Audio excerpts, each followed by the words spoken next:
Oke, di video kali ini saya ingin memberikan sedikit review match untuk pertandingan dari PSM Makassar dengan Dewa United. Di sini Dewa United harus bisa mencuri poin 3 ya dari kandang PSM Makassar.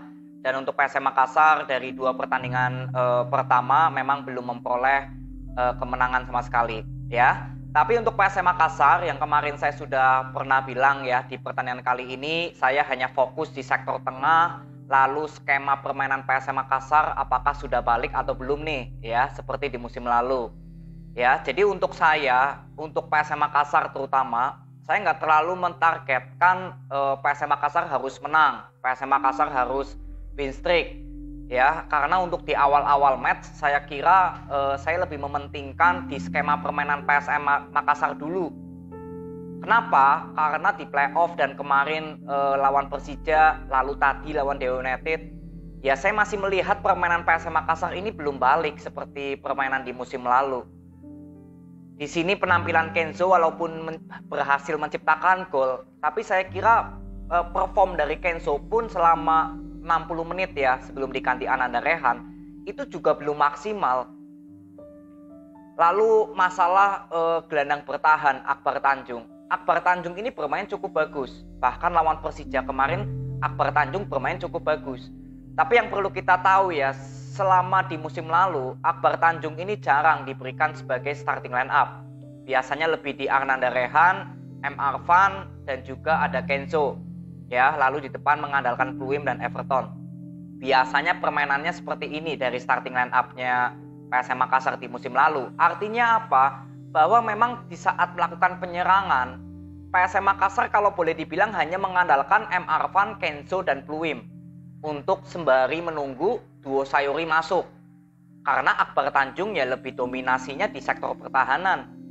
Bedanya ketika Ananda Rehan bermain ya di musim lalu menggantikan posisi Akbar Tanjung, di sini Ananda Rehan ataupun M. Arfan itu bisa seringkali membangun serangan.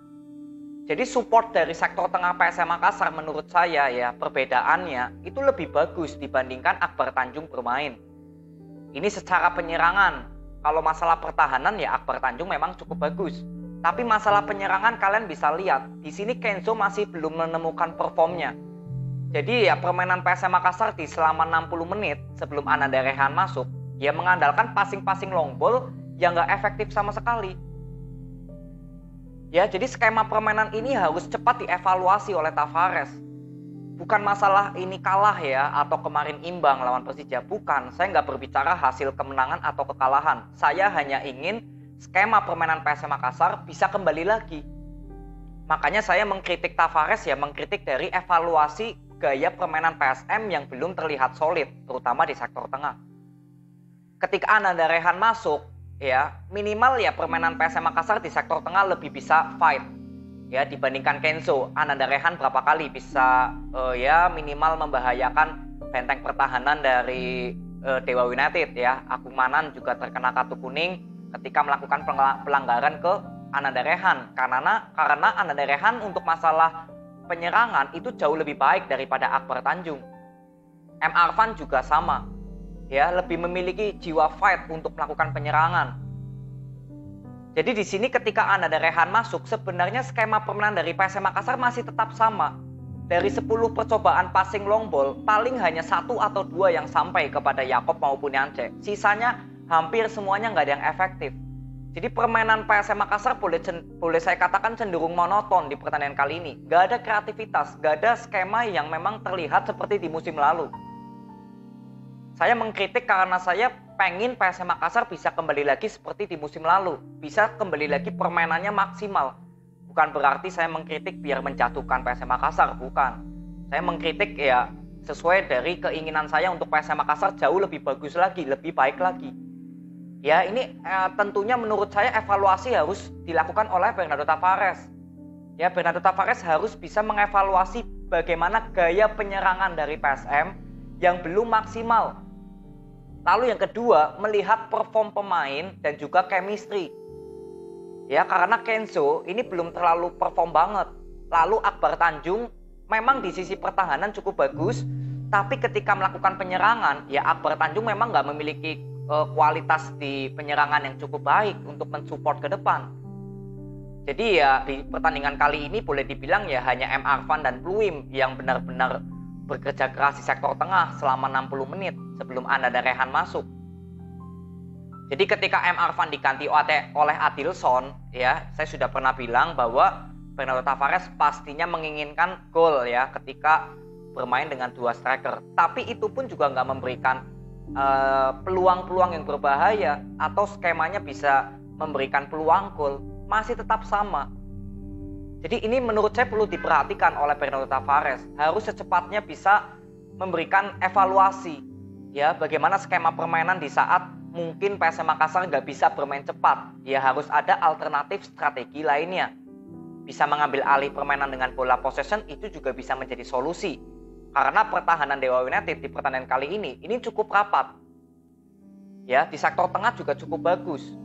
Makanya yaitu saya bilang Bernardo Tavares harus memiliki alternatif strategi lagi ya jika permainan PSM Makassar nggak bisa bermain cepat.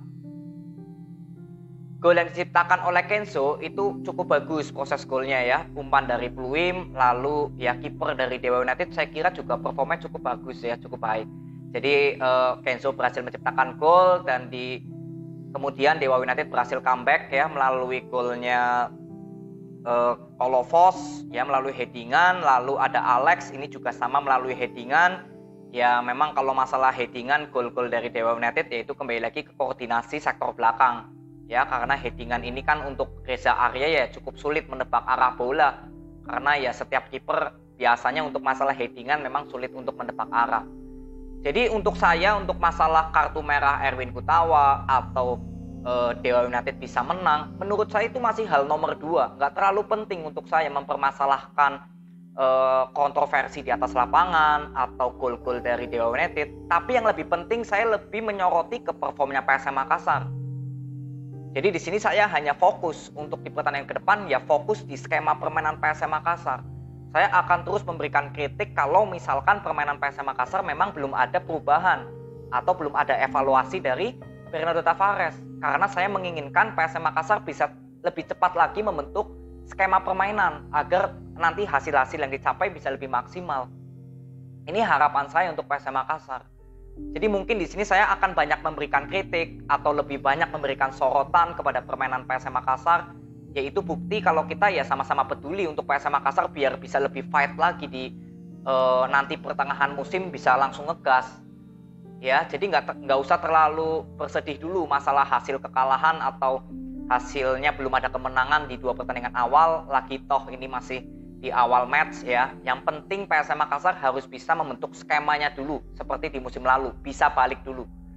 Seperti biasa saya akan yakin kalau PSM Makassar sudah bisa nanti balik ya, skema permainannya, chemistry pemain-pemainnya sudah balik, ya pasti hasil positif pastinya akan dicapai untuk PSM Makassar, itu saya yakin.